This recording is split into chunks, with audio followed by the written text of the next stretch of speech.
Nongeye mbahaye ikaze nk'ibisanzwe muri kumwe nanjye Sam Motivator. Mu makuru y'uyu munsi rero reka tuvuge kuri mitiweli. Ni amakuru mumaze iminsi mwumva hirya no hino hagiye hatandukanye, nkaba rero nayazanye kugira ngo uyu munsi tuyasangirire hamwe, tuyarebere hamwe imitangire ya mitiweli muri uyu mwaka uko bigiye kugenda ndetse n'igihe bigiye gutangirira. Ni ukuvuga ngo rero imyishyurire ya mitiweli mu gihugu cy'u Rwanda, ni ukuvuga ngo ku muryango udafite akazi ka leta, ku muryango udahembwa, ku muryango udafite amafaranga yinjiza, azajya atanga amafaranga ibihumbi 4.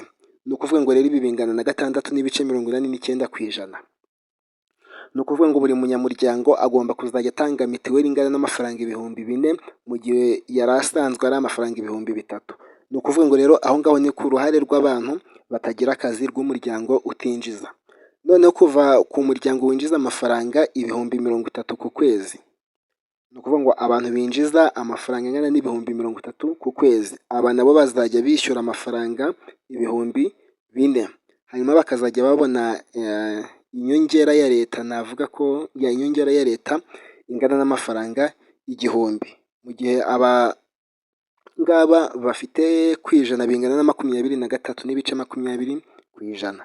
Hanyuma abantu binjiza amafaranga ari hagati y'ibihumbi 30 ndetse n'ibihumbi 60. Iki kintu tucyumve neza, aba hambere tuvuye ku bantu batinjiza tujya ku binjiza amafaranga ibihumbi 30, gatatu ku bantu binjiza amafaranga ibihumbi 30 kugeza ku bihumbi 60 bazajya batanga mitiweli. Ni ukuvuga ngo ubwo no kuva kuri 50 kuzamura, ariko nturenze 60.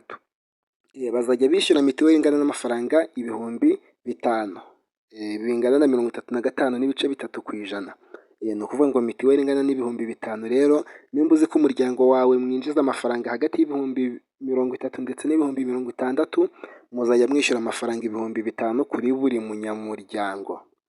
Hanyuma ku bantu binjiza amafaranga noneho kuva ku bihumbi 60 kugeza ku bihumbi 120, mitiweli bazajya bishyura amafaranga ibihumbi 8 kuri buri munyamuryango. Buri muntu wese azajya atangirwa mitiweli ingana n'amafaranga ibihumbi 8. Aha ni kuva rero ku bihumbi 60 kugeza ku bihumbi 120.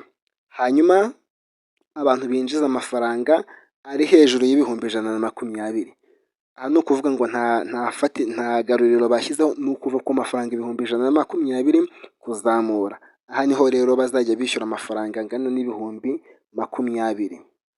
Aha ngaha rero urabyumva yuko nimba muri uwo muryango w'abantu 2 muzajya mwishyura amafaranga ibihumbi 40 bya mitiweli. Nimba muri abantu 3 ni ibihumbi 60, niba muri abantu 4 ni ibihumbi 80, nimba muri abantu 5 ni ibihumbi 100 bya mitiweli, nimba mwinjiza amafaranga kuva ku bihumbi 120 gusubiza hejuru. Ibi rero byamaze gushyirwa mu bikorwa kuko iri tangazo ryasohotse mu minsi yashize. Ibi byashyizwe mu bikorwa ku itariki 24 z'ukwezi kwa 2, niho iki cyiciro kigomba kwishyura, niho iyi miryango igomba kwishyura muri ibi byiciro tumaze gusoma haruguru. Mukomeze mugire ibihe byiza.